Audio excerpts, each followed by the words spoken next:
I call bullshit on that, Hal. I don't think any of that's right, and you're going to kill us. We don't believe you.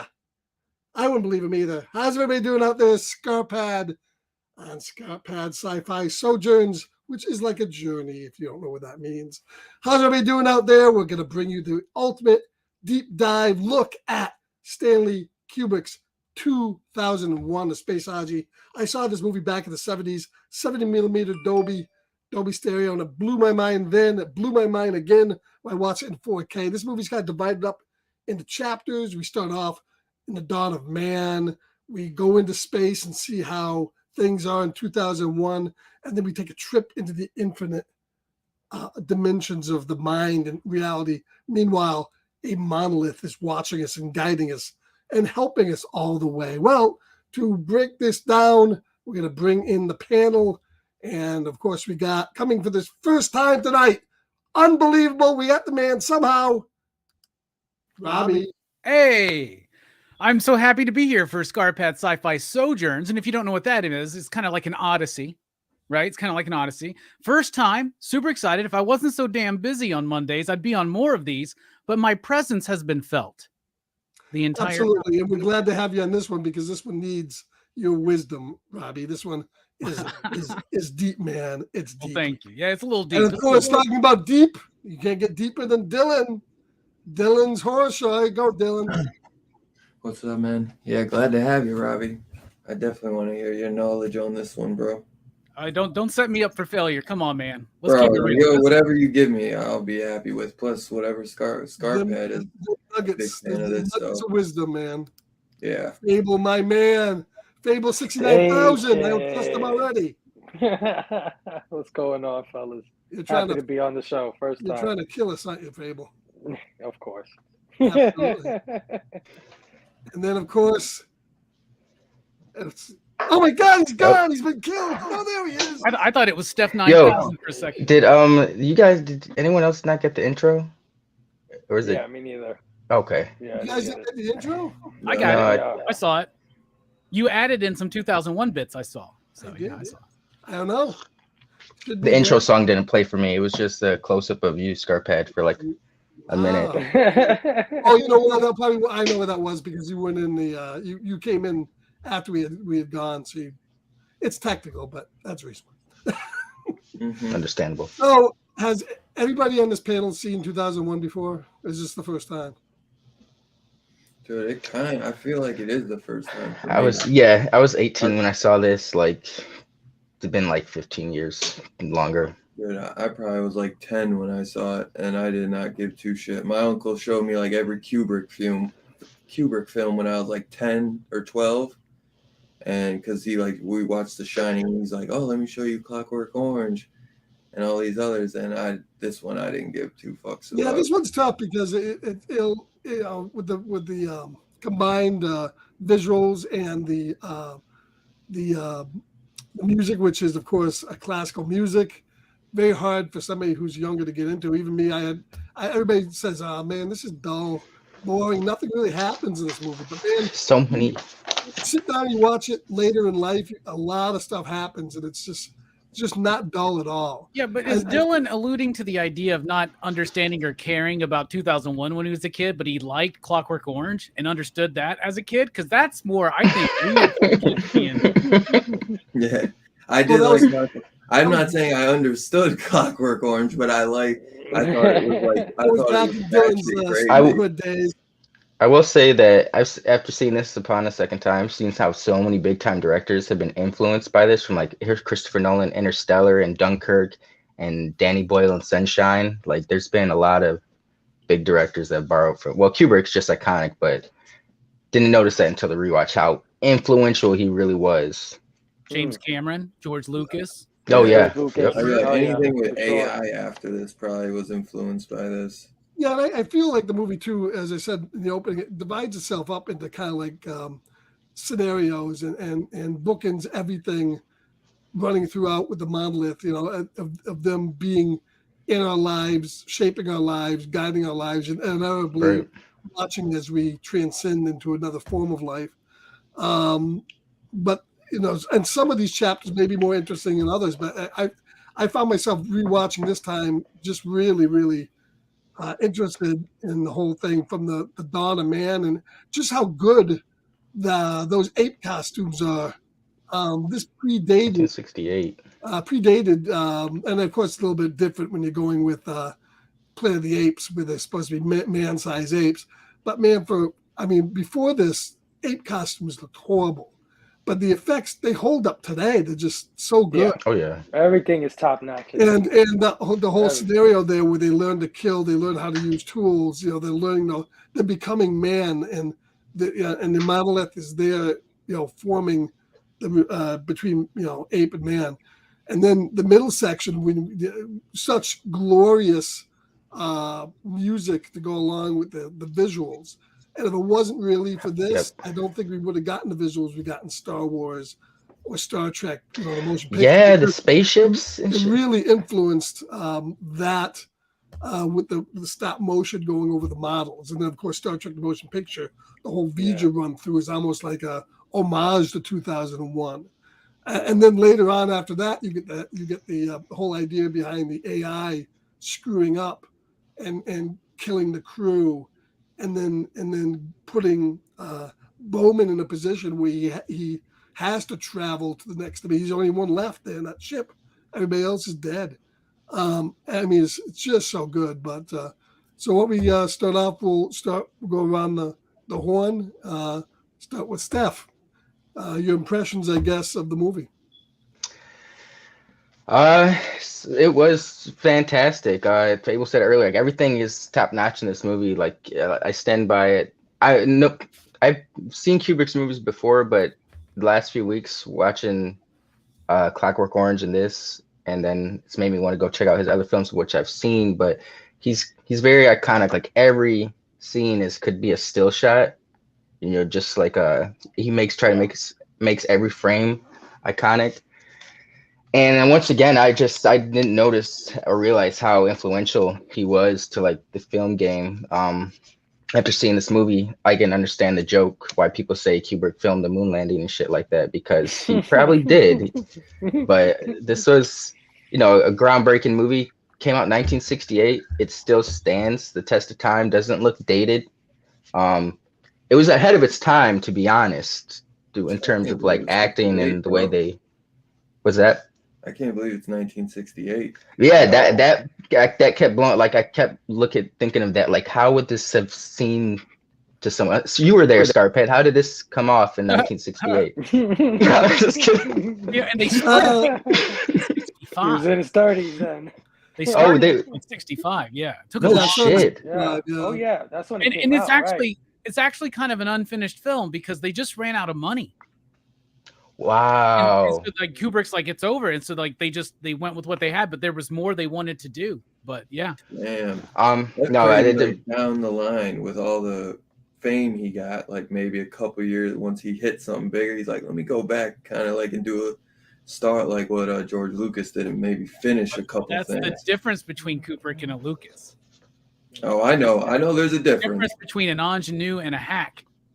And of course, this was another thing that this helped too was this movie was filmed in England in Pinewood Studio, and a lot of these props, a lot of the actors went on to be in a lot of British sci-fi TV shows back in the day, including UFO. Ed Bishop was in here. He played Commander Straker. Space 1999 reused, especially the first year, a lot of the chairs, a lot of the sets, a lot of the stuff you see on that in the moon base was from 2001. A lot of the writers were involved in this.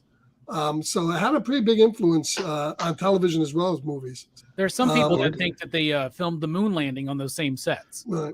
I could believe it. No, but how big was the budget for this? Like, was this something that like people were like, was he a proven director by the time he was working on this? Or? Yes. Okay. He had already done Dr. Strangelove and Paths of Glory and Spartacus and Lolita. So yeah. Yeah. He wasn't, obviously this was kind of his first foray into science fiction. $10.5 million is the budget listed. Yeah. Wow. Well, pretty by big those for back dollars. then, though. Yeah. Wow, yeah. Yeah. And he also, just like he did in The Shining, he used the book as a guide. It wasn't exactly the same as Asimov's books either. So Well, the book was written while they made the movie. Right. And so like Arthur C. Clarke has his ideas, Kubrick has his ideas. And I think it's the combination of the two that illuminates it all. Right. Fable, your impressions. This movie's a masterpiece in every single way you could think about it, man. Stanley Kubrick, a master of film. He put everything he could into this movie. He invented a lot of things, like you said, that carry over throughout the decades. He totally invented it here. Like you said, the ape costumes, which still look great today. I mean, the animatronics used on that, we're talking 1968, 1965, whatever it is, pre-production. It's just amazing how he grounded sci-fi. You know, there's a lot of movies that people talk about that change things, like a pinnacle movie or something that kind of like sets us in a different path. And I think this is one of them because it's 10 years before Star Wars, 10 years, a whole decade. I kept thinking that. Yeah. You know, if anything, his space shots look better, if not very similar to George Lucas' Star Wars, which came out a decade after this. So and there's not another movie that does space shit like this until Star Wars, right? Yeah. Like, they were still trying, and the people that worked on this movie, some of them wound up working on Star Wars. I could see it. Yeah, the whole motion capture stuff on spaceships just was unheard of, really. I mean, no one was doing it. This just started it right from the beginning. It just started the whole science fiction. It made science fiction viable. It made it into more than just a bug-eyed monster at that point. It showed it could be not something cheesy, something deep. Yeah. And his mastery of sound, and he used all the toolkit. Like if you had a toolkit as a director, he used all the tools in his toolbox. There was no dialogue. Oh, sorry. No, I was just saying to ground something that was so silly back in the days with flying saucers and people in suits and things like that. He kind of made this a reality for a lot of people for the first time. And then when he made it a reality, you saw how scary it was. Right? And that, you know, trying to tell this sci-fi tale, but at the same time, that's why the shots are long. I mean, we can cut this up. We can cut it up a little bit. By today's standards, he runs things a little long. But you got to understand it's the first time. So it's an awe kind of thing. You're in awe of what you're seeing. That's why the shots run so long. And he's trying to make you feel it every step of the way, you know? So yeah, the majesty through the music and through the visuals, definitely. Yeah. So, on this watch through, the one thing that I got that I never got before was that Hal was trying to stop everything. Well, we'll go into that. We'll go into that in a second. We'll gotta go into that. We'll go into that. I wanted to say that there's no dialogue the first 25 minutes of the movie. Like that's crazy to me, you know. But it does, you know, put that in any other movie or any other director try that, it'd be super noticeable, you know. But this just all worked. Major sections of the entire experience that have no dialogue, right? Like in the beginning, like all the way through, and like nobody does that. Nobody didn't even really do that. You know what I'm saying? The use of choosing not to use dialogue in certain things, like it's ingenious. It's brilliant. And when we got the dialogue, the dialogue wasn't specifically when we got it. It wasn't specifically story. It was things exposition. Like it was a personal call home. It was, you know, we got the story in bits and pieces through other means as well. So, hey Dylan, so you know, this is kind of almost your first time watching it. Your honest experience, your feeling of the whole, you know, of the whole experience watching it.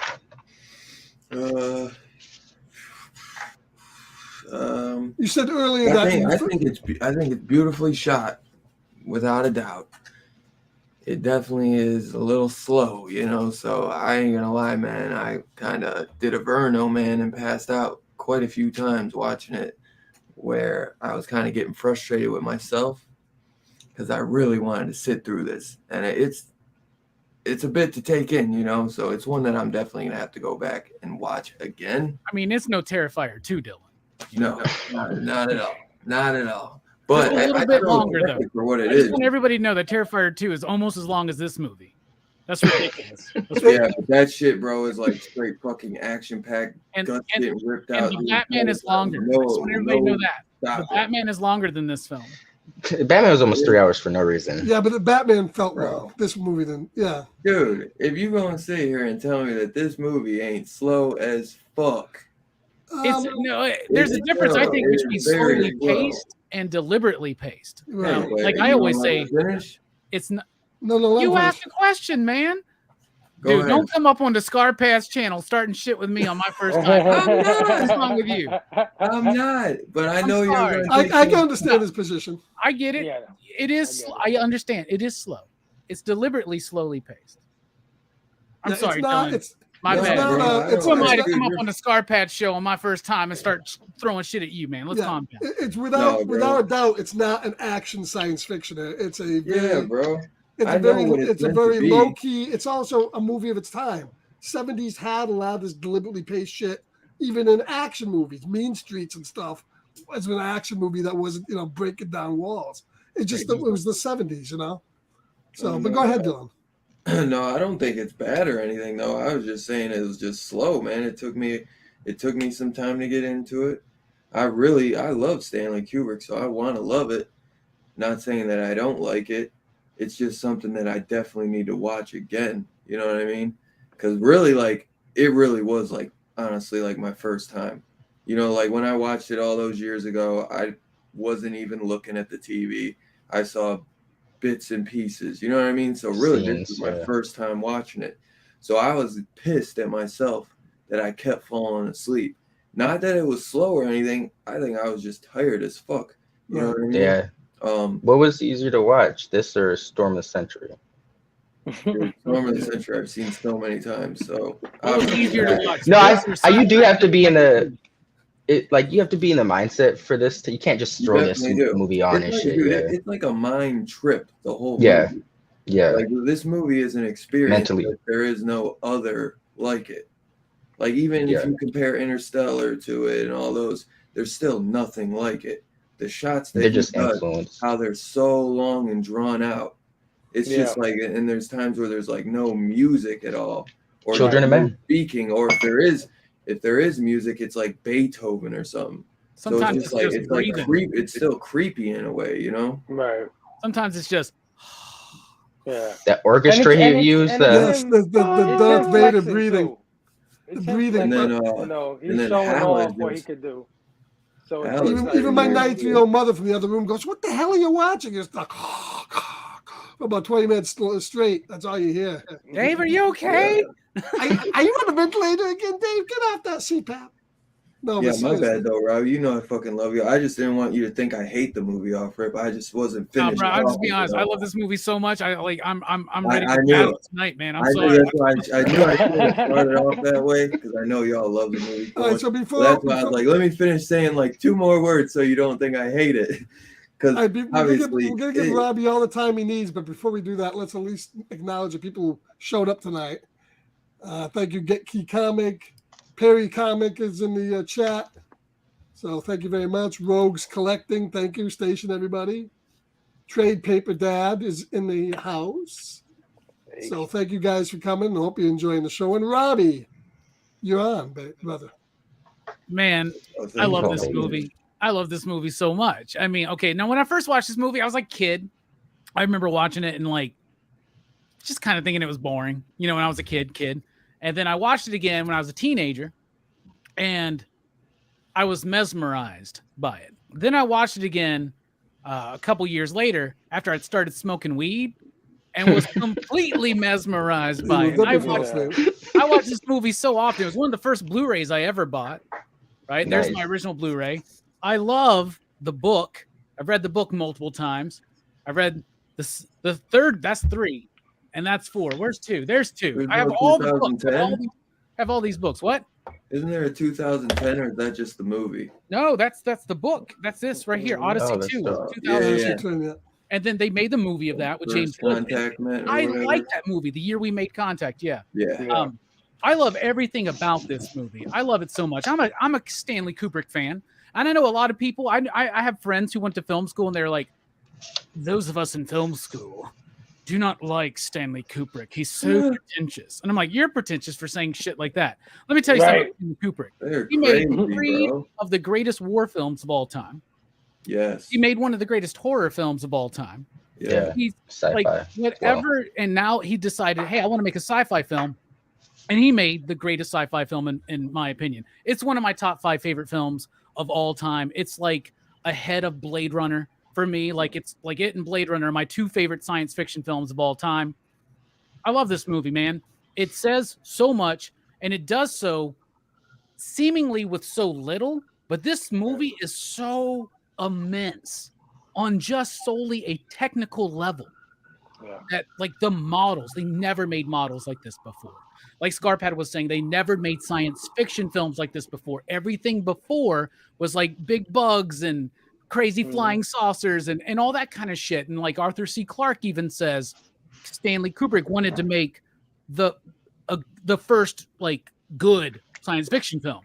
And Arthur says, I thought he was wrong because there were movies like he loved Fantastic Voyage, and there are good movies before this, but nothing like this.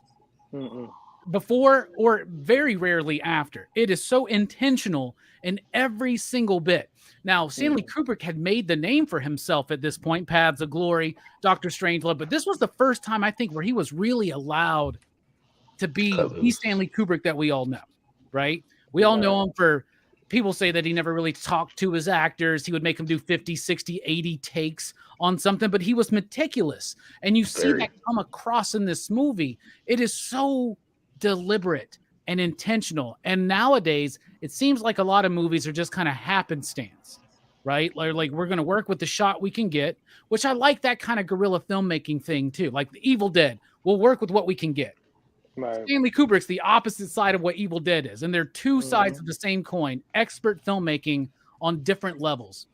This movie is meticulously crafted. It's got so much deep meaning about it. And there is not a movie out there that has the scope of this one to me. And no movie's got a 3 million year jump cut that's like perfected because it's one tool into another. And they show the entire evolution of humanity from the dawn of man until 2001, actually before 2000, because you got to think the moon stuff takes place before 2001 because it's like 18 months later. Anyway, that's being technical. But this movie is amazing. It never gets old. And it is long, but I never am bored in this film. So many times I watch this movie, I pause it to go take a leak or something. I go, we're an hour in already?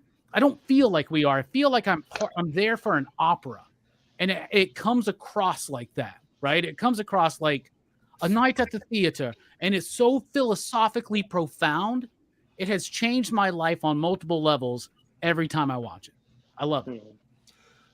Fantastic. Now, normally we would jump onto, cinematography and music and all that, but we're going to postpone that for a second because this movie, I think you have to get into. Stanley Kubrick made this movie so that it didn't spell out any of it for the audience and a lot of it open to interpretation.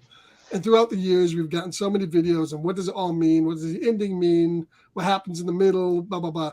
So let's talk about that. Let's talk about how, as you're watching this and now for the first time, in 2 different areas, how you felt, how you interpreted the movie. So, and let's take it a couple different areas. Of course, the monolith. What is the monolith? Are they aliens? Is it something overseeing us? Is it God? It's a tesseract. But we'll all go into this. And that area, what is the monolith? Also, Hal. Now, in Hal, is it just a crazy AI, or does Hal go a little bullshit, kills the crew because of paranoia, because the whole mission is being hid to him? He doesn't know what's going on. It's scrambling his mind a little bit. And then finally, the journey into the other dimension. What happens at that end? What happens in that whole scenario? Is he going into a different dimension? Are the aliens kind of putting him in a zoo or a holodeck? So he can live his life, die, and then be reborn. What's happening? So what's your impressions on all that? And we'll go backwards here. And we'll start with this time. Now we'll go the same way. Stephanie. Stick with Steph. Oh my god. I knew a girl called Stephanie once. It's a tongue twister. But the ending to me, I got before I watched that video was that like I was thinking back to Interstellar, essentially. He went inside the Tesseract or whatever, little portal, and then I took the child scene as Spoiler. like, oh, the ending scene I took as No, a I'm just saying, rebirth of some. don't spoil Interstellar in case people haven't seen it yet. Oh, I thought it was like, are we not It's spoiling been 10 2001? years, folks. If you haven't seen Interstellar, you're not going to see it no time soon. I haven't seen it. But oh, No okay, way. No, for you. No, go ahead. But I took like the baby scene as like a rebirth of some sorts. Like he got knowledge from like that. I was just drawn from Interstellar, where he went to the Tesseract, was trying to send messages to his daughter in the past, and I felt like in 2001 he was reborn as like it's pretty much verbatim what the video said. Like I didn't think he was reborn as a superhuman, but I thought he was reborn with like knowledge, all the knowledge he had gained, and was going to go back to Earth and relive with that knowledge still, and change history from there. Like it was like a loop in time. Like you said, the aliens were like helping them advance throughout the ages, and this was just part of that. But yeah, I had to rewind that like 3 times, the ending for this, because there was a lot going on. Like he drops the glass and then looks up and he's in bed. Like I thought it was 2 different people at first. I was like, what the shit? But yeah, it was I thought it was really dope. It was a nice rebirth scene.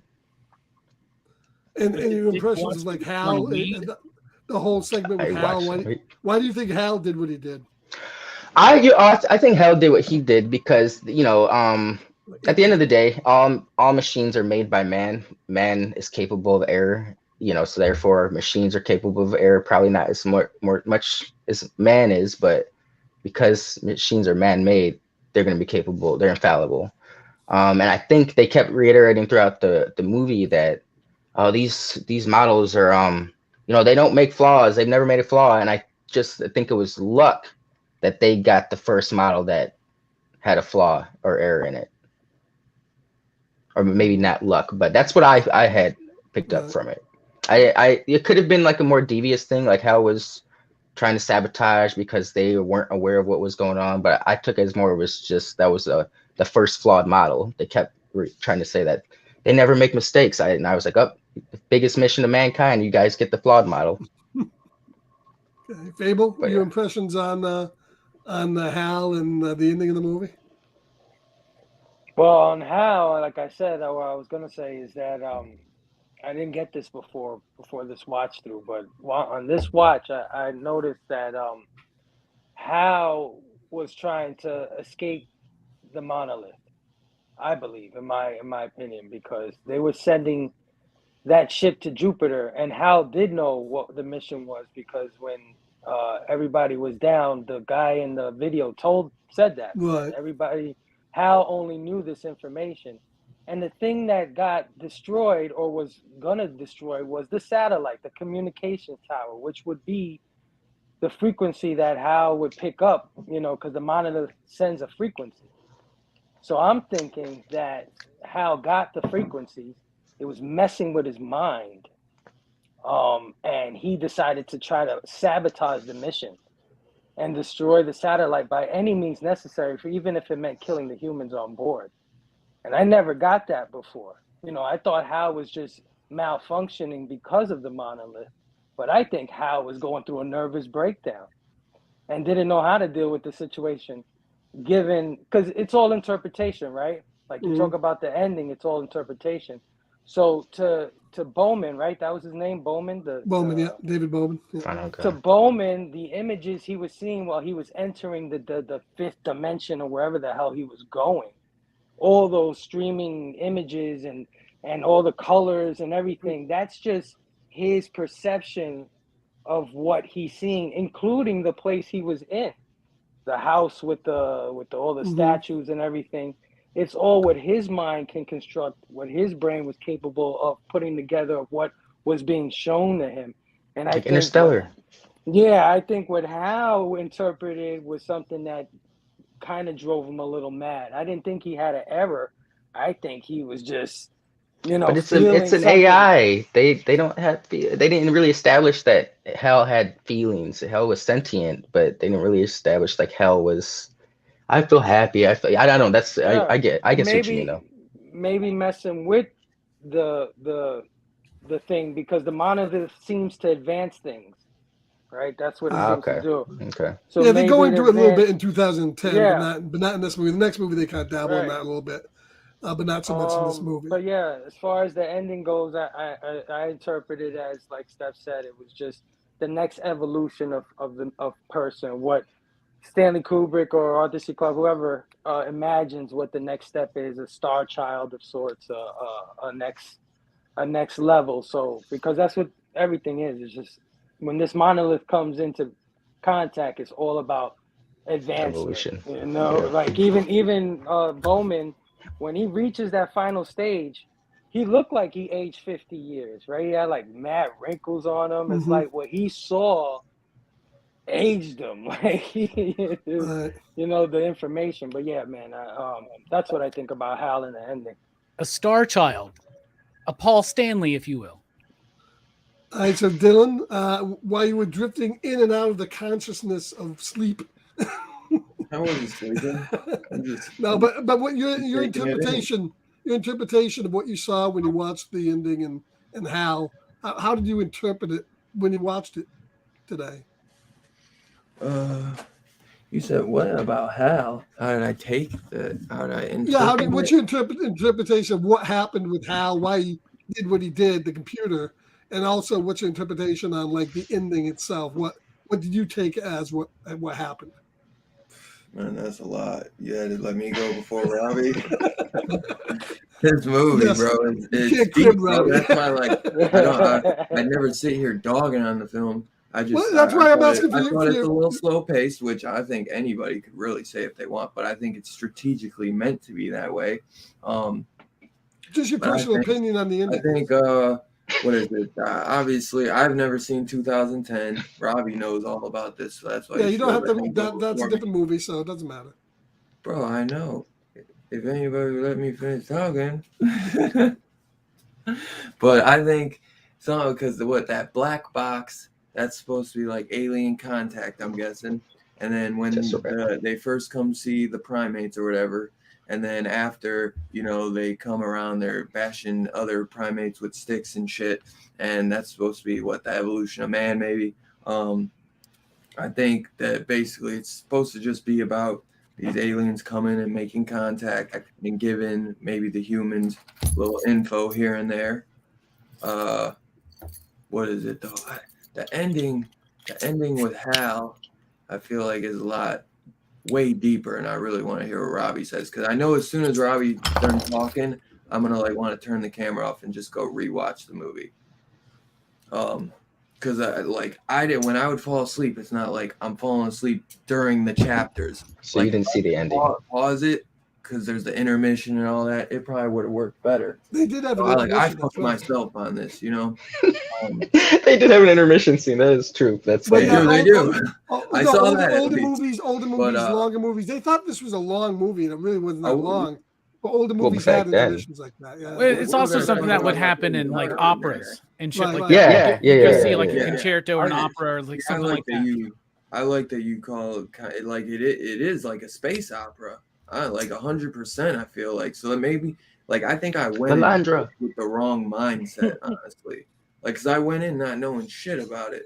Now, what about the whole baby sequence at the end? What do you think? I think that's probably like some type of like rebirth, because I guess Hal kind of sees his life kind of like they say what is it, like he goes through some type of thing, and he sees like these godlike entities, because you can obviously see like kind of like alien shapes through some of the space details or whatever. I don't know what it's called. Space Zoo is what they're. I think they gave him a hit of DMT. Is what I. Oh yeah, probably. The guy was definitely on some shrooms, man. But probably gave him a little dosage while they was going through his butthole, But the quickest way to the bloodstream. But I think what is it? I'm guessing just they buzzed him with the butthole. Yeah. Hey, bro, make me go old wacky too, I guess. No, man, I'm just talking about like probing, bro. It's a joke.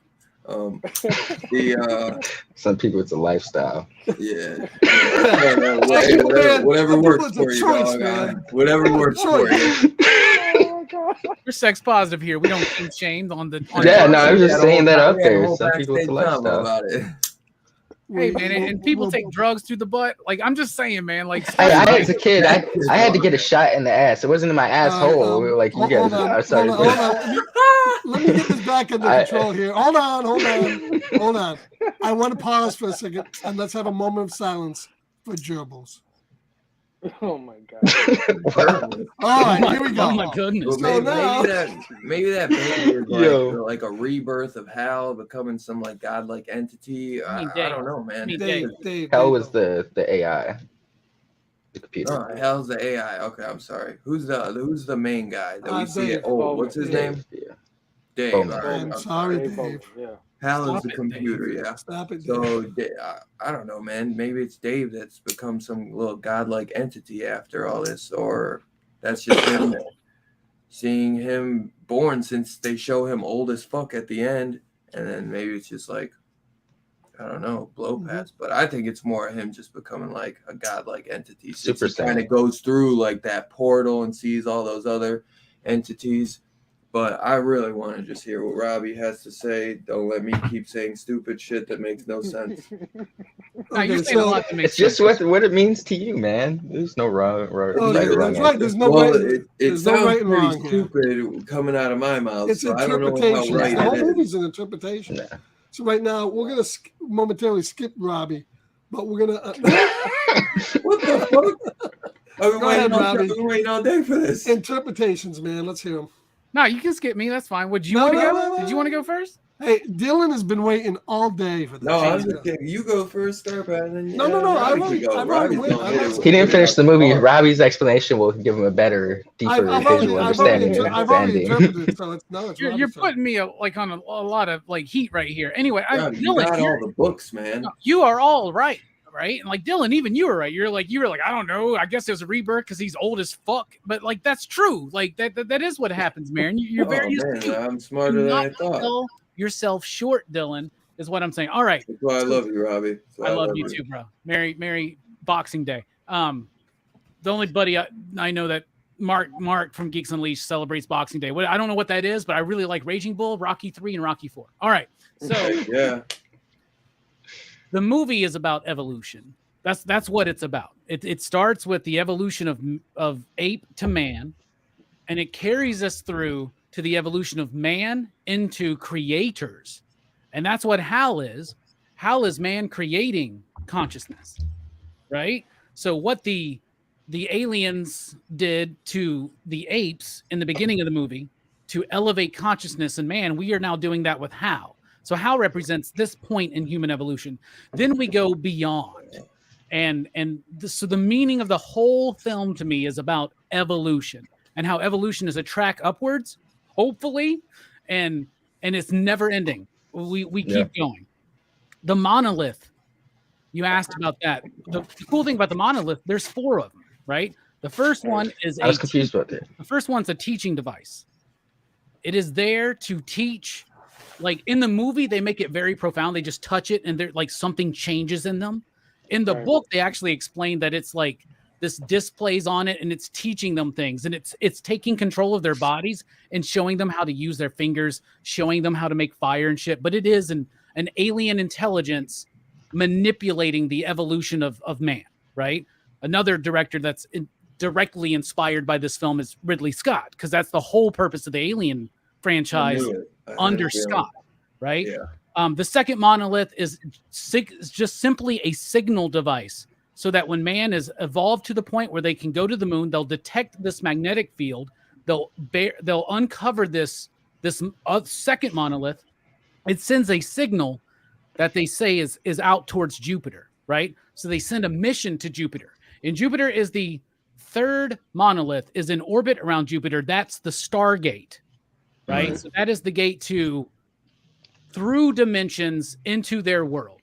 And it can be considered outside of our dimension or within our dimension, just very, very far away. And it's like a warp, right? That's happened. So that's what he goes through in a very, like, I did shrooms and watched that scene, and I would recommend that to anybody except for the music is incredibly fucking creepy. So you got to have a Oh will. my god. You got to have a will of Yeah. iron to make it through that shit when you're on heavy psychedelics. Anyway, the fourth monolith is the one he sees right as he's dying, when he's old as fuck, Right. as Dylan said, and that's the one that changes him, right? So what is the ending? Well, first of all, before we get to that, what is Hal, and what happened to Hal? In the book, they really lay into the idea. They do this in the first book and the second book, that the reason why Hal got corrupted is because he had to keep the mission a secret from the crew. And it's not something that artificial intelligence had to do yet to that point, was withhold information, was to lie, right? And that corrupted him a little bit and caused a glitch. And then when the glitch manifested in an error, he had this sense of pride in never being wrong, so he couldn't admit to the error. So he had to show that it was human error. And then it goes into self-preservation when he reads these fuckers' lips and they're like, we're going to kill this fucker, is basically what they're saying. Lobotomize his ass. Right? And so he doesn't want that to happen. So that's why he starts killing these fuckers. Panic attack, yeah. They spun the cube, but they should have spun it in the other direction. Exactly. But he did that on purpose. He put that window right where he needed to fucking see. And then and here's another thing. So when they're telling him, let's check and see if he can hear us. How? Yeah. Open the pod door or whatever, right? When they're in there to test if they can hear him, he deliberately chooses not to obey their order. So Hal's fucking twisted. So he could hear them the whole time? Yeah. No, he read their lips. Read their lips. Read their lips. I mean, but why was you say he deliberately didn't? Because do he what could they read asked. their lips. He knew that they were saying turn the pod, and he read the lips saying turn the pod, but he didn't turn the pod because if he did, they would know that he's reading their lips. Yeah. Right. So he's a little twisted. Yeah. It's not Hal being like malicious or anything. It's just him like it gets corrupted. But here's what does it get corrupted by? Humanity. His consciousness to be human. has evolved just like humanity's do. He is neurotic. He has these complex issues going on, right? He's going through a panic attack, bruh. Mm-hmm.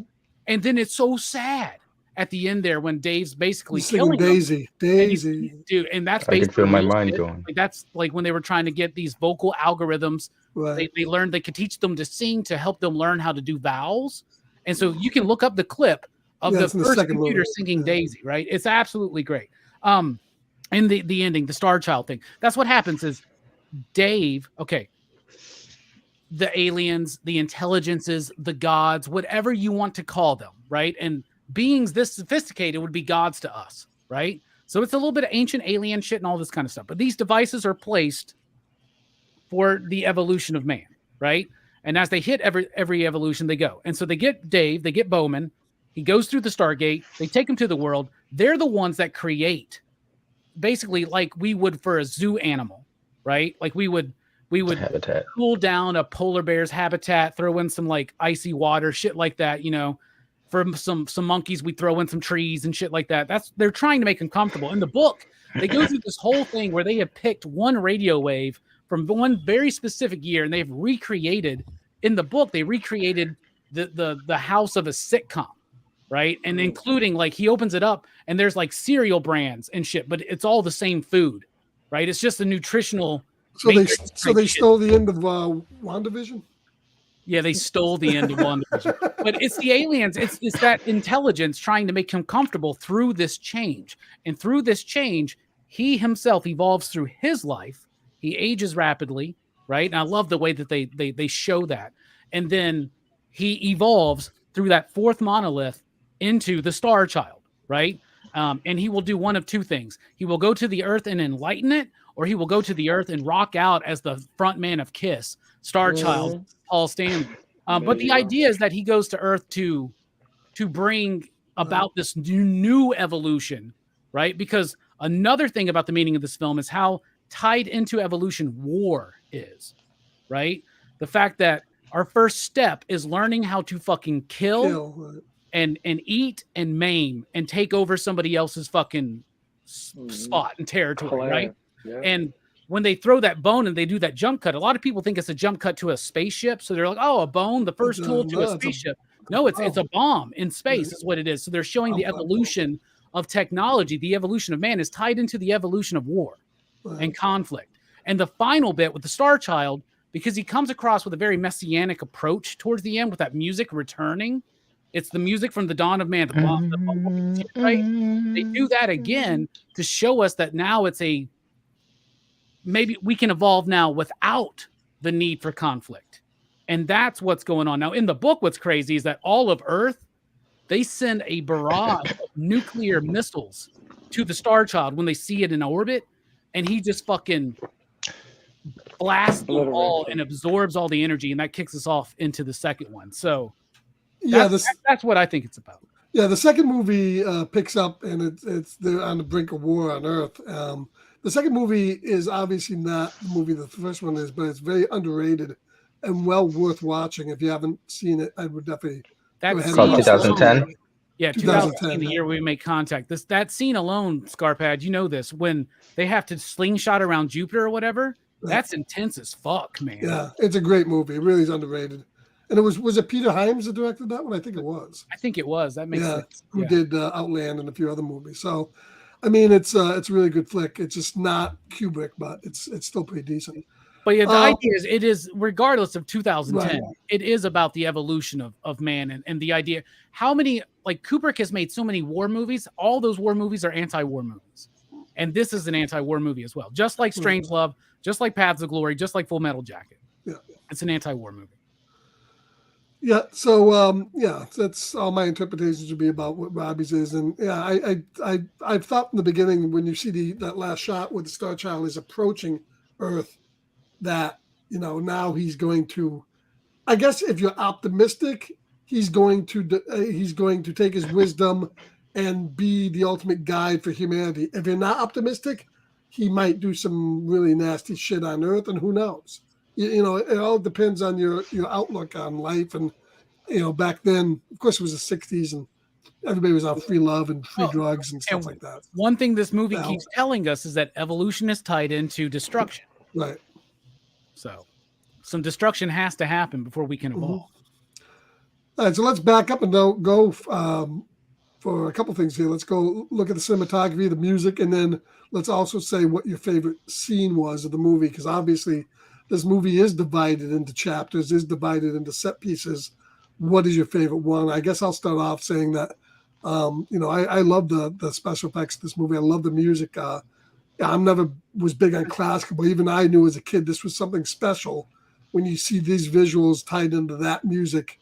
Beethoven, that it's trying to show a sense of majestic and really back in the 60s, of course, when this happened in 68, we were just getting on the moon. We were really doing these things. We were stepping out for the first time. So to get that tied in with 2001, you really it's really uplifting film if you're really into space and all that, astronomy. The music was just, as I said, it was just great. The visuals, I loved all that stuff that Kubrick did with the camera. I loved especially the scene where Gary Lockwood is, who plays Frank Poole, who gets killed, is jogging on the space station, and because it's an orbiting, going around in a circle, he's running up, and we're following the camera's following him as he's running up, and you're seeing all the biobeds, all the people in hibernation on the side there. I thought that was great. I love just the mundane stuff, them eating, them getting letters from home. All that was good, and then you start getting into the Hal stuff. So I'm still blown away when I see the movie to this day, but I think my favorite scene in the movie is going to be still all the stuff in the beginning with the apes, and because I loved like prehistoric movies. I loved like the apes, when you see apes and then you see the monolith come, and then you get the battles, and then you get the going from that to outer space. The transition to the apes learning to kill. I love that scene. There's so many good scenes afterwards too. I love all that stuff where he's trying to open the pod bay doors and battling Hal. That's a great scene too. But the early scenes with the apes evolving and then learning through the monolith, I love that. It's a great scene. So, Steph, what you thought, cinematography wise, music wise, and what's your favorite scene in the movie? Just gonna keep saying this. Like, Kubrick's a master when it comes to like the composition of a film, and just he's very symmetrical. He likes everything's very intentional. We've said that, but composition. it's just it's beautiful. Like the color palettes he uses. I love his eye for shit like that. Yep. I would say my favorite scene, even though it's early on, but you touched on it, was I love the transition of them using the when the monkey breaks the bone and they start playing that one song, but then after that flash they transition to the symphony, and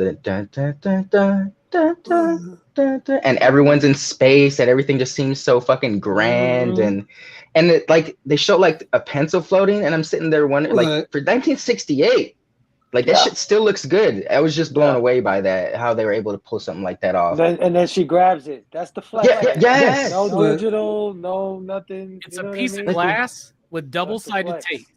That's all it is. Yeah. And nowadays they would blow 20,000 on doing that effect. And it would still look worse. Exactly. Yeah, didn't the Hitchcock use something similar in The Birds to get the birds on the scene? He used glass with the birds in there, so it was something similar to that. Oh, wow. Yeah. Didn't know that. Yeah. But like all the Africa stuff, like when they're the Dawn of Man, he had a team go to Africa. He was basically like via satellite with them. They would take pictures. He'd be like, no, move this. He had the frame gridded out. He'd be like, move it to this grid. Have the mountain peak at this grid. So he was directing how they shot those photos, and those are the photos they used to do the projection when they had the guys in the ape costumes and shit. So, and those are mimes, by the way, who did that. He hired mimes to do the apes, and that's why it's so good. No wonder they're so wow. Yeah, he's just a different breed of director, man. That's very, very rare. Just like this movie, it's a rare sci-fi movie. To this day, there's still almost nothing like it. It's very influential. Did you say your favorite scene, Steph? Yeah, I love the transition when they're on the ship and it's playing the symphony, and that was a cool I guess not a montage scene, but it summed up a lot in a short amount of time, and was very effective in getting the message across. Yeah, that shot where he's got the stewardess going up to the next level and going around and upside down to get to the next level to deliver the copy. That's a cool shot. Yeah, you watch that and you're like, how did they do that? And you realize they're just like rotating certain sections of the room, and then they rotate the camera at times. So much, man. It's so well he sells it. He sells it. Yes. Yep. Okay, Fable, you're up. Same thing, I guess. Cinematography, music, and what's your favorite scene? Music is outstanding. It breaks down into 4 different kind of musics, right? Like Steph alluded to it. It's something with the apes, and then when they get to the future, it's all like the symphony and stuff like that. And then as soon as they touch the monolith on the moon, then it changes. It gets out of all of that. That chanting through the whole movie. Type thing. And soundscape, of course, like you just said again, the howling, whatever that music. I think that's the monolith theme. Anytime monolith is around, it's all those screams and all that, and bellowing, and you know what I mean. It makes it otherworldly. They did that in The Shining. They've done that in movies we've covered on Dylan's Horror Show recently. A lot of movies did that, right? Yeah. And like you said, the breathing and all of that stuff. It's all deliberate. The sound design is impeccable. It's beautiful. And as far as style, structure, all that stuff, I mean, come on, you guys said it too. The building of the sets. When he goes to that place and he talks to the Russian people on the station, and the way that's like the ceiling is rounded like that, like very smooth. I mean, it's built on a curve too. And it was built on the perfect curve so that it would always be in perspective when they shot it. Oh my goodness. And the way he shoots it, the way he shoots the camera on there, it's all deliberate. Like Robbie said, everything's deliberate. And like Scarpad said, when the lady's going around in the circle, like these are the things that can be cut by today's standards, because it's like, okay, she's going around in a circle, but when you context everything with this is 1968. Yeah, and then you never saw anything And like he's that trying before. to show that a person is doing this live visually. He's trying to flex, and that's, you know, you got to have that in your mind too, that a lot of this is the first time. Right. It's all being invented there.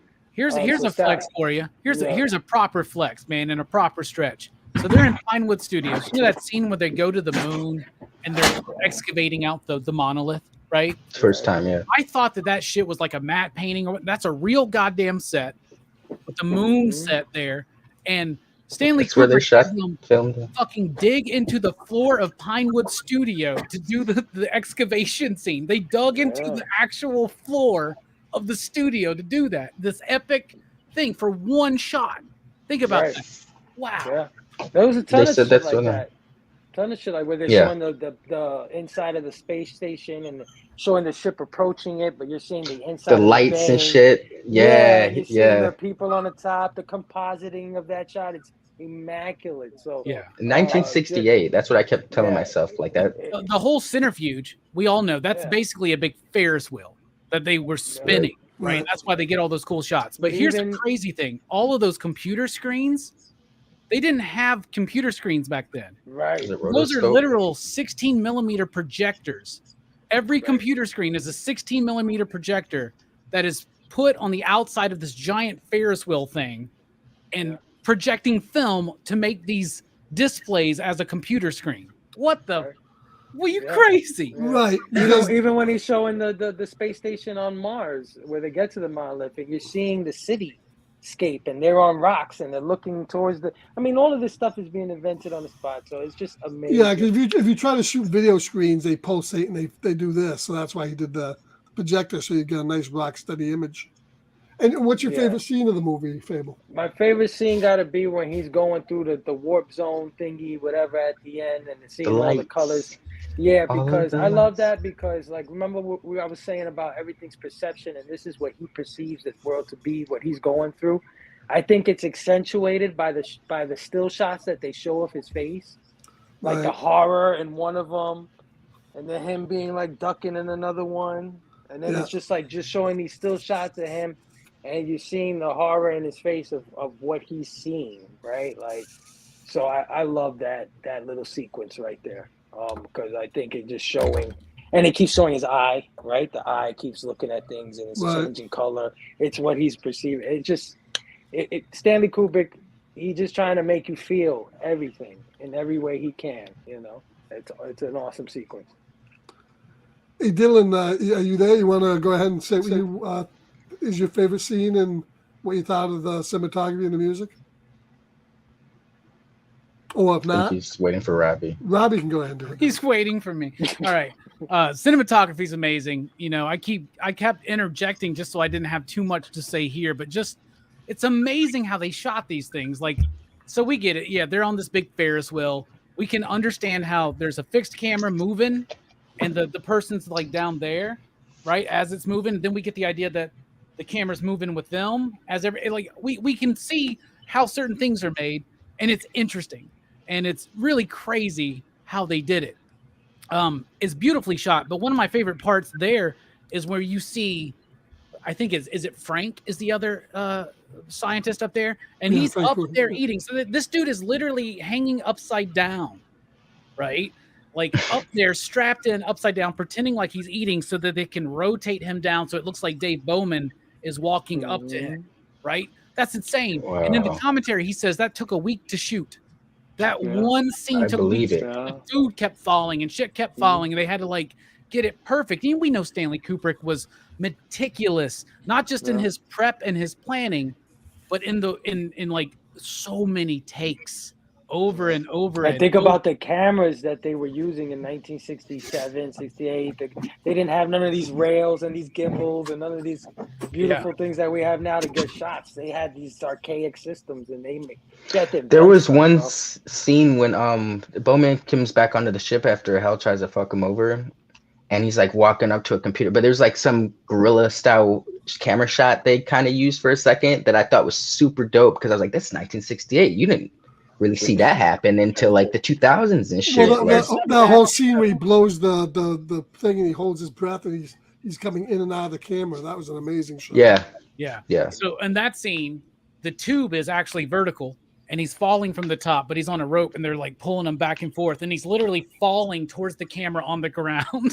Like that's Oh what's my going on. God. It looks Sometimes amazing, they drop right? his ass. Yeah. Arthur C. Clarke's like, that's the one thing that bothers me because they show him hold his breath. But if you actually did that in real life, you would you need to Explode. breathe all of your breath out. And And they do that in so many shows, even up to like Star Trek now has done it like last year. So that's still this being was done. the first movie that actually had the scientific Right. explanation because this is real Right. science that if you were It won't exposed work. to vacuum of space, you just won't blow up because No. that's what used to happen. You would just be like, Right. oh, right. In You can Outland, you survive. exploded. Yeah. You can survive as long as you can not breathe. Until Well, the you're getting freeze to death as well. before the Almost cold gets instantly. you, the not breathing would get you, is what I'm saying. No, yeah, that's- Most of us can only They hold our happen breath very for like a fast. minute max. Okay, we're not Batman. We're not doing 5 minutes holding our breath. You know what I'm saying? The cinematography is amazing, though. All those shots, but just the composition of those shots, like you guys were talking about, you've already nailed that. The music is amazing because the music, he used classical music because, first of all, he uses classical music. Not all of us listen to classical It's music, timeless. right? it was Beethoven, wasn't it? But The some of it, Trices? I don't know if there was Beethoven in there, but there was the flight, the March of the Bumblebees, whatever the hell that one is. There's the but it's all like, even those of us who are not acquainted with classical music, we know those tunes, right? Even today. Maybe one of the reasons why we know them is because of this movie. But like Scarpad says, it brings it a timeless quality. If they would have had a contemporary score, this movie would feel dated in a sense. And it does not feel dated. It looks better than fucking shit shot today. They spent more money on She-Hulk. I'm just saying, okay? Even counting for inflation, they spent more money on She-Hulk. The music is great because of that timeless quality and because he knows how to use the music and when not to use the music. All of it, the music, the cinematography, it brings an intensity to this film.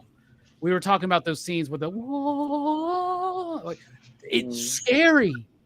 Contacting God or this other, like any alien intelligence that could direct the evolution of mankind or come to our contact through like light years away, that's scary as fuck. Any concept of God or an angelic or demonic being, that's scary as fuck, right? And when you have these kind of psychedelic spiritual experiences, it feels like that. So the movie feels like a spiritual experience. My favorite scene is what Fable said. It's when he goes through the Stargate.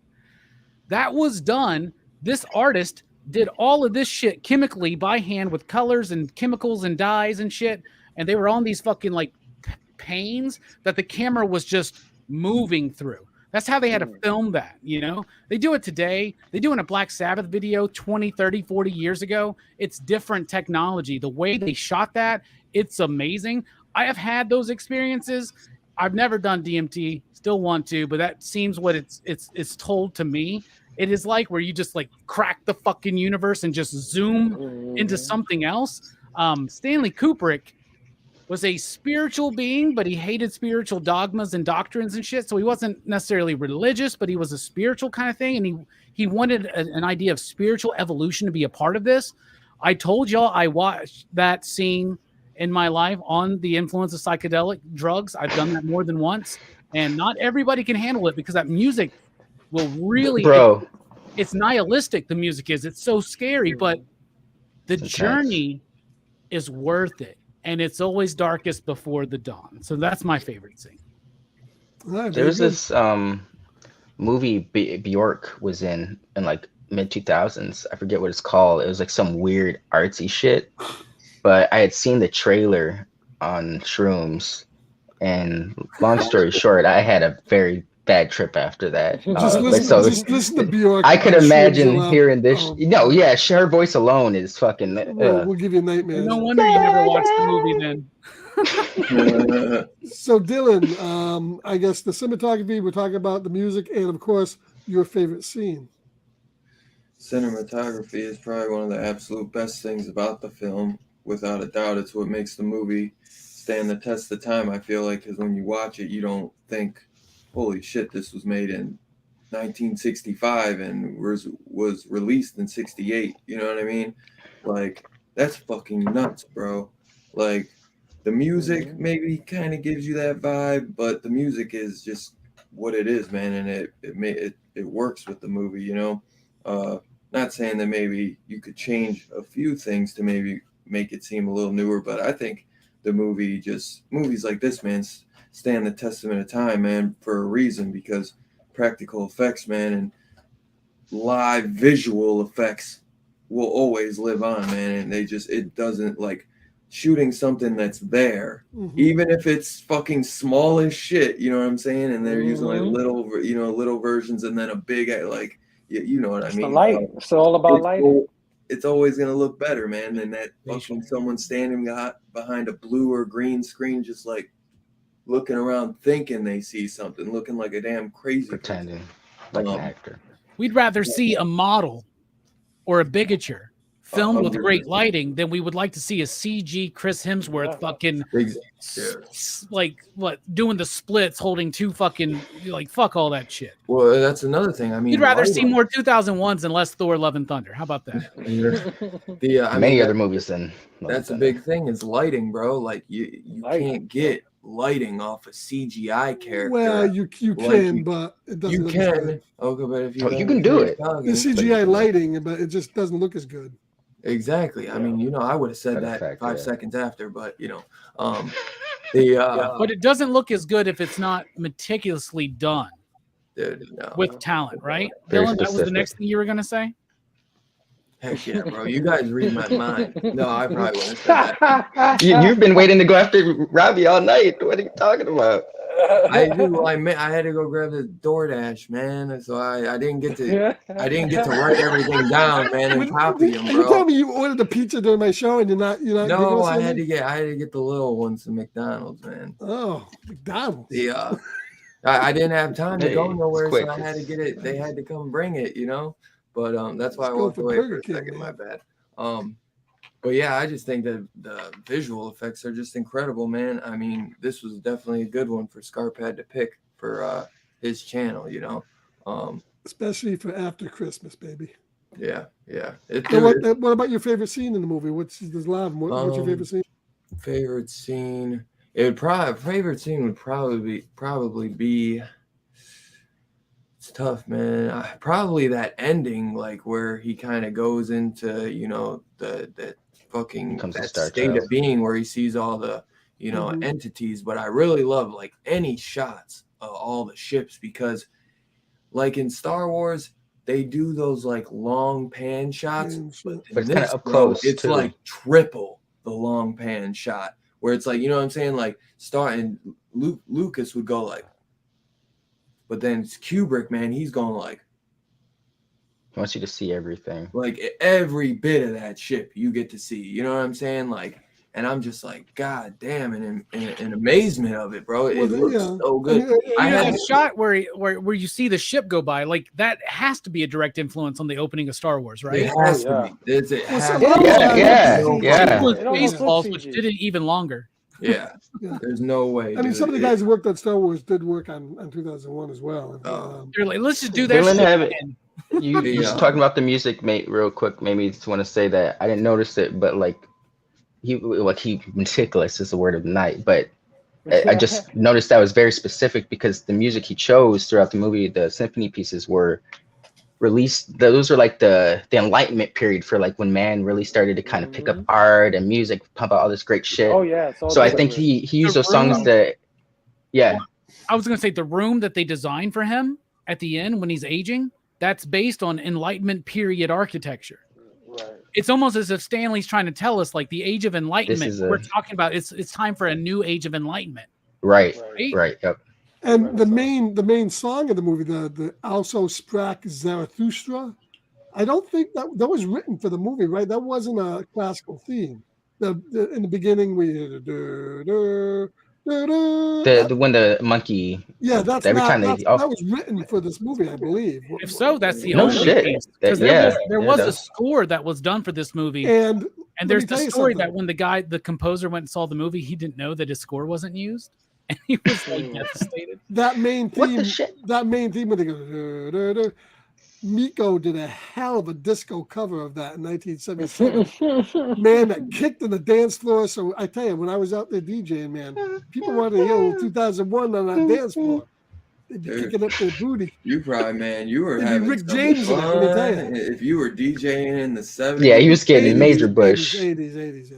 you were DJing in the 80s. Yeah, late 80s. Oh my God, you probably had some Blow period, huh? Dude, we need to do a goddamn show of I Scarpad DJed for 20 stories years, of man. the I 80s. tell you, I broke up a lot. I can tell you the shit that, oh my God. Anyways, Dude, I want to hear some of that. we'll do a special show for that. We'll have to get it.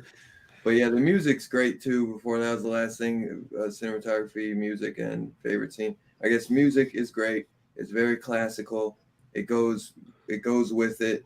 I think it needs that classical music though to go with the tone. Exemplify. Of the film. Yeah. The film is a little bit. It's a slower paced film. The shots are very long, but I think everything works out great. I mean it's definitely a masterpiece without a doubt, man. You can't really deny that. I won't sit here and deny that. It's just one that I know I can't sit down in one viewing and just be like, I got it. I got it all. I fucking. Oh yeah, there's a lot going on. Yeah. I got Well, this- maybe let me tell Robbie you- probably could, but I gotta take a couple viewings. This is a movie. This is a movie that you need to lock yourself in a room, Yeah. turn Shut the off your lights. phone, shut it completely Yup. down. Headphones on too if you Do can. not Yeah. put headphones on. Do not look at your phone at all because you have to give it undivided attention. And I would that's even nothing- go further and say you need to give it a lifetime. This is a movie you need to just keep and going back to. Back to right. Yeah. But so much of the movies now, how many of us now? I mean, I'm guilty as it. Most of the movies now, I'm looking at my phone every fucking 10 Yeah. minutes. Yeah. And this film was designed so you have to. Right. There was no phone. You're supposed to watch it. Yeah. Right. Right. Yeah. I mean, to see this in the theaters would be incredible because I was going back and forth from watching it on my tablet to the TV, and I kind of locked in more when it was on the tablet because I had it like right in my face. Right in your face. You know what I mean? Yeah. Whereas actually, my this TV in movie- the living room is a little bit farther away. I watched a little bit of this, about 10 minutes of it on my Oculus and on VR when it's right in your face. It's pretty amazing. Damn. I'll do that on theater shrooms. experience. Actually, How do I get out? I just looked up the music, and none of the music used in the film was created for it. Even that Okay. opening was something that was already previously. Can you So- imagine the theater going people in 1968 walking in the theater, but oh yeah, the 2001 space, let's go. Imagine Dr. on Strangelove. shrooms, on And then that shit shrooms. comes on the screen and you're showing the fucking space stations and all that. They must have been like, what? Well, Oh. what's Yeah, crazy can we is speak haven't on- even- we haven't even talked about like how the film debuted, right? The film debuted to terrible reviews. Yes. Really? Right? Wow. And it did was a- terribly. it And was a as flop. they were about to pull the movie, theater owners were calling the studio saying, there's a wave coming in. And it was college kid stoners that were coming in and watching this movie, man. And it Yeah, started it's not. gaining It's a lot not. of traction. Dylan. It's not a mainstream movie. It's not even a. A lot of people do not like this movie. You're not alone thinking it's slow. It isn't. I'm not, but me Can we saying talk that it's on- a little slower pace doesn't mean I don't like Right. it though. Right. I'm just saying that it's just the way it's Well, paced. the difference though between Dylan and some of these other people is like Dylan is We'll a watch it. cinephile and will watch it again. Oh, I you know, will. and some I'll people watch it do. 10 more times. Like the Yeah, mean, can well, we yeah, speak on Kubrick's? I feel bad. I'm Go not ahead. trying to say it's slow, but I just feel like everyone here could kind of say that it's slower paced. Oh, I see I'm not it. saying slow in I a bad see way. it for Like, sure. like how you Yeah, guys yeah, say yeah. Storm But can of we the speak Century on is Kubrick's- long, slow, in a His- shitty way. I'm not saying it's like a bad slow. I'm saying that's just how I feel like it's meant to be. You Yeah. know, What Deliberately do you want to paced. bring up, Robbie? like when you guys say slow That's what about Steph Storm of the wanted to bring Century, up. you're What do you wanna meaning bring it up, like Steph? this shit fucking sucks. But I'm not saying this sucks. Oh yeah, like it's. Oh yeah. No, I was just gonna say. Man, I it's appreciate like in my Kubrick's optimism and Mhm. hope for mankind because where he thought we would be in like 50 years from now, far from it. But Yeah. man, I mean, in the 1900s, we made some of the biggest leaps in mankind has ever seen. So I guess that's understandable. But Yeah, he we're more in made the his beginning last part of movie it. in like what 99, 2000. Eyes Wide Shut. Yeah. So he's closer to 2001. So now with Eyes Wide Shut, we get more of a view of what he thought about humanity. It didn't get any better. Well, to go even further, I mean, we should all do a show sometime where I know, I'm sure you guys know people that absolutely refuse to even watch a movie if it's in black and white. I know a lot of people like that. They won't. Or if it's You or if want it's to not watch a in black English. and white movie? What the hell's wrong with you? Subtitles. Black and white. I don't with read. subtitles, Right. Yeah. Well, never mind subtitles, but I'm just talking black and white. They won't touch it. But that's what I'm saying. You get the trifecta there. There are people that won't watch a movie with subtitles. They won't watch a movie in black and white. They won't watch a movie in 4:3. So they're fucked. They'll never watch Seven Samurai. Experience it. Yeah. They're fucked. Right. You know? Yeah. Inspiration. Fucking. Well, those people aren't real film people. The casuals.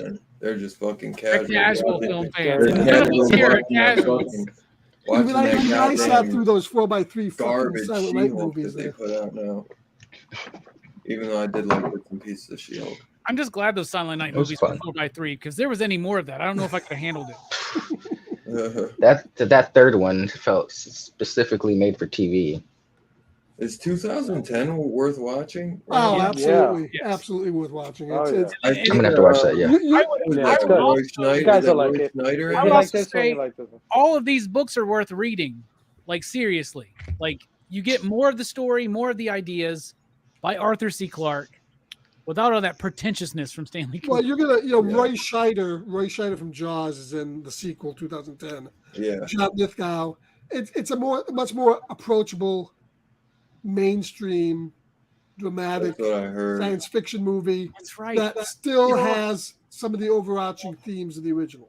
Yeah, it's more typical, but it does explain. And you said Roy Scheider. Roy Scheider. Schneider. And earlier I said James Wood. I get those two confused. Are they cousins James or Wood. something? James Wood, Roy Scheider. I know like they them. do have like a kind of similarity for some reason. They do. Too bad Debbie Harry's not in any of these films.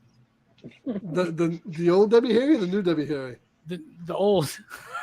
Wait, what does that mean? Anyway, moving on. Yeah. But yeah, so why don't we go ahead and we'll rate it, what we think the ratings should be. I'm going to start with Steph again. This is an easy 5.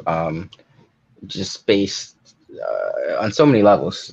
Just camera work, the themes in it, the influence it's had on cinema for like the last 50 years. Just as you said, I think we talked about last week. You said this was in the National Film Registry, deservedly so. This is a film that's stood the test of time and is still better than most sci-fi movies that come out today, when people should have a better understanding of sci-fi in today's world. This is just masterclass. I wish we had more film.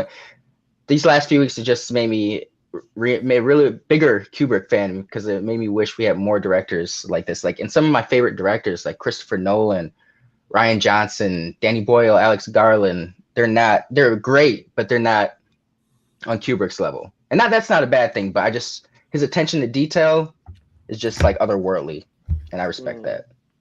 In 2010, Dylan's question is on HBO Max. If you want to watch it, it's up there. Oh, nice. Oh, nice. I might watch that That's tonight. why I watched 2001. So I'll throw it on Scarpad Plus too. At some Please point. do. I used to have the Yeah. Blu-ray, and for some reason, I got rid of it one day in a boneheaded decision. I got rid of 2010 for some reason. really, Yeah, do they Hey, still, so is it hard to Fable. get?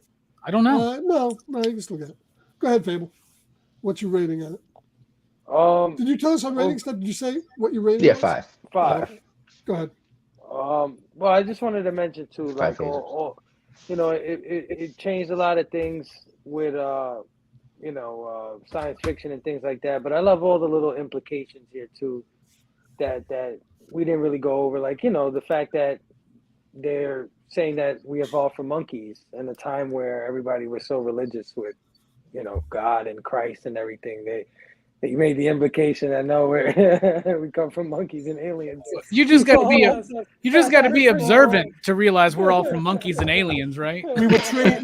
We evolved from Well, monkeys you guys trained by think aliens. that? You think we come from monkeys? I'm just saying. Evolutionary offshoot. Whatever it is, the point is it was a big was a bold decision to say something like that in a movie at that time. Yeah, I believe we all have a common ancestor. Yeah, Dylan. Like, and I, you know, the thing with the Russians, right? The whole Russian thing. Like we were in the whole Cold War and stuff like that with Russian stuff, and in the future we're, you know, collaborating and stuff like that on space stations, and but we're still secretive. Still secretive. Yeah. We elaborate on that with the novels. We find an alien and we don't tell nobody nothing. We concoct a story about it being an epidemic or whatever, pandemic on the station. You let people freak out that they might have some kind of moon disease. Yeah, there's a lot of little things going on in this movie. Little, you know, talking about AI and, you know, there wasn't even freaking home computers until like 15 years later, and they're already talking about the advanced AI, like that's crazy, what it would do, things like that. But any other movie, Hal would have been a robot running around the space station. Yeah, and because Danger, Will Robinson. Because of all of that, and because it basically invented what we love, you know, it basically grounded things. And influence so many. It's got to be a 5. It's a 5.69 actually, but I'll say it's a 5 for sure. Yeah, 5 slips or what is it? Phasers? 5 phasers, man. Oh, so yeah. Dylan, what's your evaluation? How many phasers are we shooting at this movie? I mean, just for like the thematics and just the cinematography and the effects on it. And the music, it's definitely a 5, man, for what it's created, what it's spawned. But like, tell us what you feel deep down. What do you feel? What do you feel? Don't shoot me. Yeah, probably. Dude, I mean, it's a 5. Phasers, no doubt. It could go to a 5.69 even. I gotta keep watching it, you know. No, I'm just saying. No, if you feel, if we can break the ceiling, then hell yeah, 5.69. If you feel for you it was a 4, give us a 4. 4 with room to grow. I don't really think it's a 4 though. I would have said maybe 4.69 because I in my head I needed to grow, but the movie's a 5.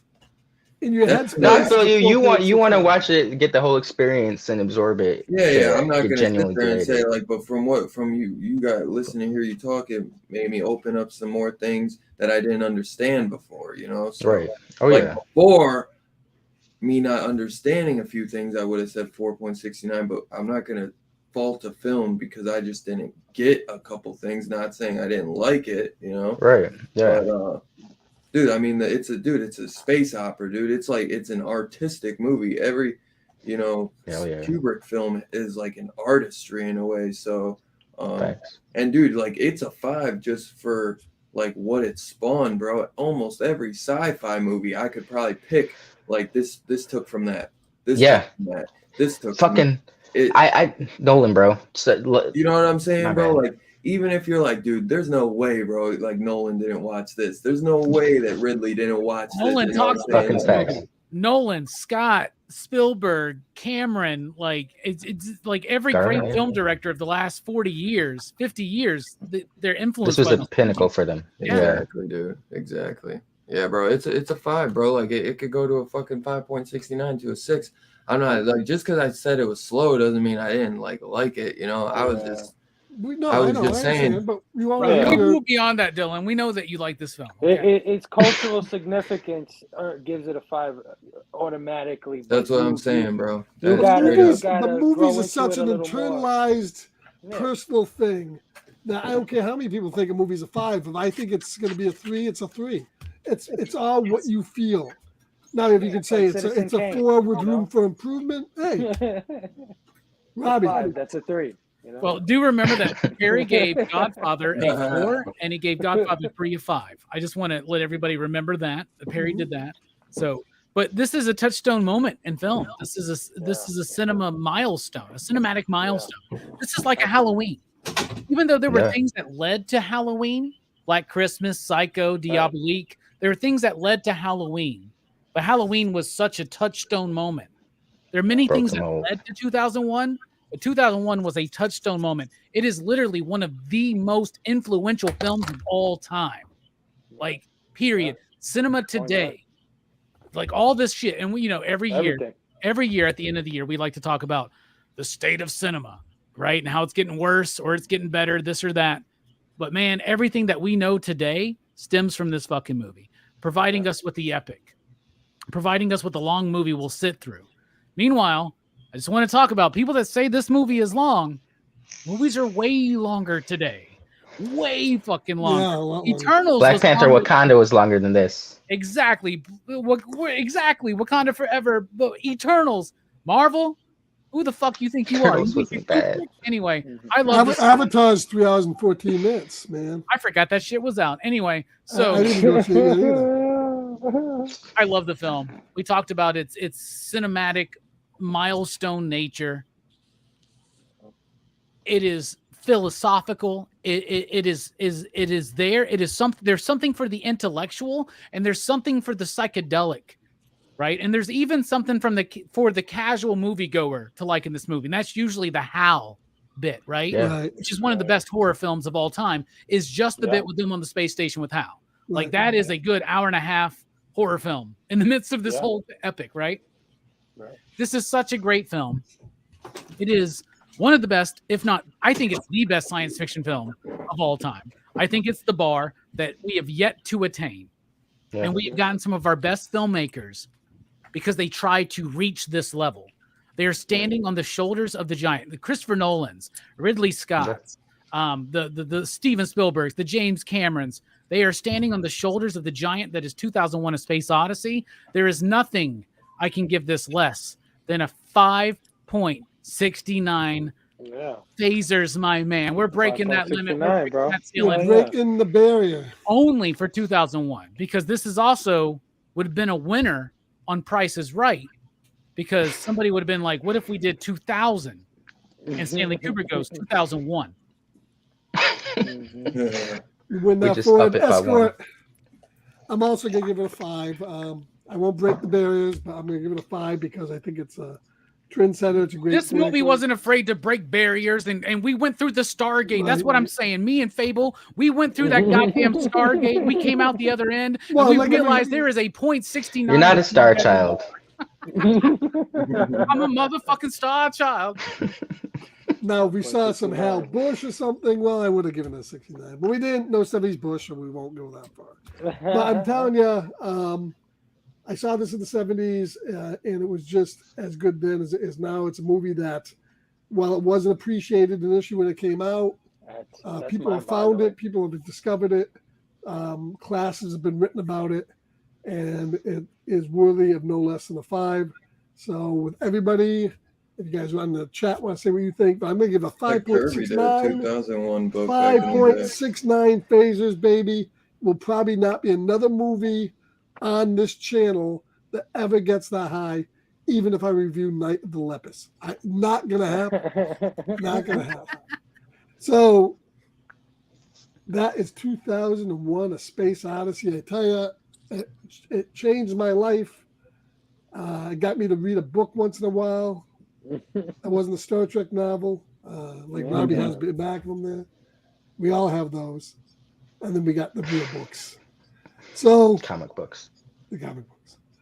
So that is that. That is a great score for this movie. Hell of a flick. Great movie. Of course, we have other great movies coming at you next month because we are at the end of the year. This was a good one to finish off with. Definitely the sort of movie that you want to finish off a year with.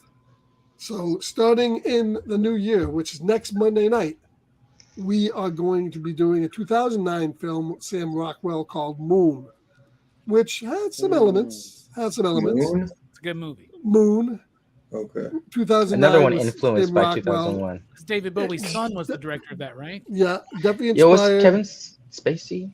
Kevin Spacey had a part in it, not a big one. Oh, he's But he did, hell. he was in it. But He's a hell of the movie. that's right. And I heard so they we're gonna- replaced him with Christopher Plummer. Mhm.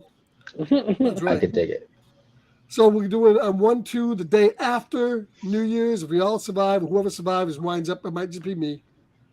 Doing Moon with Sam Rockwell, followed on the 9th by the 1951 version of The Thing from Another World, the movie that started it all off with James Arness, Marshall Dillon, My mother watches every day, every hour of the day. So, man, that's going to be a good one. I love The Thing. The Thing, for me, was also groundbreaking 50s film because you got to listen to that dialogue. It was the first science fiction film, I think, I remember, that had all sorts of overlapping dialogue, people talking in backgrounds over each other. Like real conversations. Real conversations and things you had to really listen to make it kind of seem like real life. So immediately after that, on 116, another movie that does the same exact thing, and you got to listen to it. My favorite movie of all times, The Adventures of Buckaroo Banzai Across the Eighth Dimension. What date is that? Wherever you are. 116. Wherever you go. 116, Buckaroo Banzai. Also another movie that has... What? I've never seen Buckaroo Banzai. Lock yourself in a room, man. Put on some headphones. Listen to that dialogue because the dialogue is so offbeat and so great. Dylan, you got to watch that movie at least 2 times. You got to pull a Verno on that one. Like, promise me. You got to pull. It's fun though. It's such a good movie. Scarpad got me a copy, thank God, because it's out of print. So I definitely will check it out. That's one of my favorite movies. I love that fucking I'll movie. make sure I watch it at least. We did that on PCP movie. So watch it, then watch our PCP movie night, then watch it again. That's what you need to do. Gotcha. Because it really has a lot of the elements. I love that movie. I always wanted to see a sequel. It never happened. Came close. I almost made a TV show of it on Fox. I almost made a sequel. Did they ever? They were supposed to. Yeah, who wasn't Robbie? You were saying they're supposed to make a comic book. They did. Isn't there like a? They did make comic books. They did make books, novels, but they didn't really make. There's a novel. There's a novel sequel. Yeah. It's written by the screenwriter. He finally wrote the novel of the original. Buckaroo Banzai versus the World Crime League. Yeah. Right. Because that original idea kind of somehow spurned off into Big Trouble in Little China. So. Yeah. I just love it. We love Buckaroo Banzai, Scarpad. We're right behind you. Just one of my favorite movies of all times. And then on 123rd, going to finish off the month with Killer Clowns from Outer Space.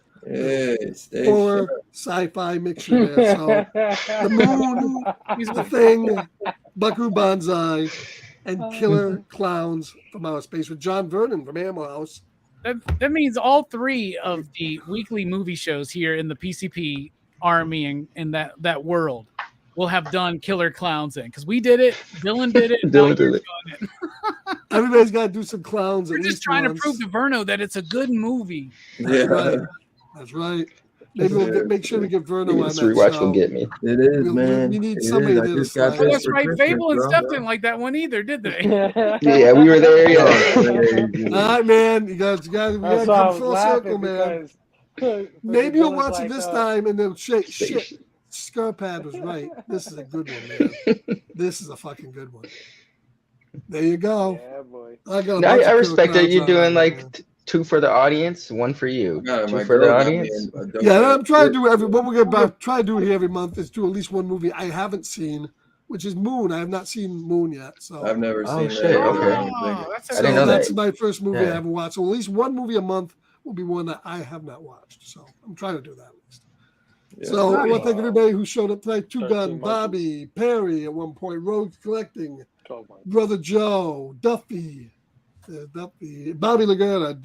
You guys, thanks for coming. Make sure you watch the rewind on Scarpad's domain. Don't look at the title card; it's wrong. Scarpad's domain. Make sure you watch the repeat. Make sure you tune in next Saturday night where Dylan will be back, and he's doing Terror Train, I believe. Right? Yeah. We're doing Friday night, right? Friday night, Friday night. I probably could have that, but yeah, Friday night I think works better for everyone. Right, because Saturday night is of course New Year's Eve. We'll be doing it on Friday night, and I think we'll be drinking that on screen that night, right? More than we usually do. Yeah, probably. Wait, we're not supposed to drink on screen? I shall. No, you're allowed. Just put it in a coffee mug, and people will think it's coffee. Yeah. Dude, I've done that trick before. But this is a Sam Adams chocolate rock, really real good, right, Steph? Chocolate rock, man. So Terror Train next Saturday night, and then back here on Monday for giving you the moon, and I'll always give you the moon. And Scarpad's Sci-Fi 2023, the horror show about to hit hard, baby. That's right. And then coming in January, there's going to be a show where we're talking about the classic 1959 Twilight Zone. with me and Dylan. And we'll be starting Yeah, that sometime in January. Stay tuned. We'll have more news probably next week, looking at 4 classic 1.5 hour episodes and then picking our favorite and going through the entire series, all That's cool. 156, starting in January. That should be fun. So I thank you guys for stopping in. Thanks all you guys, Steph. Have a happy new year. Stay safe. If you get drink, stay home and get lit. And we'll catch you here on next Friday night. Everybody in the audience, the same thing. Happy New Year. And we'll See you next year. Happy New Year. all you guys next year. Stay And let's see if I can do this without fucking up this time.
Well, I'm sure you're right, Hal. Fine. Thanks very much. Oh, Frank, I'm having a bit of trouble with my transmitter and C-pod. I wonder if you'd come down and take a look at it with me. Sure. See you later, Hal.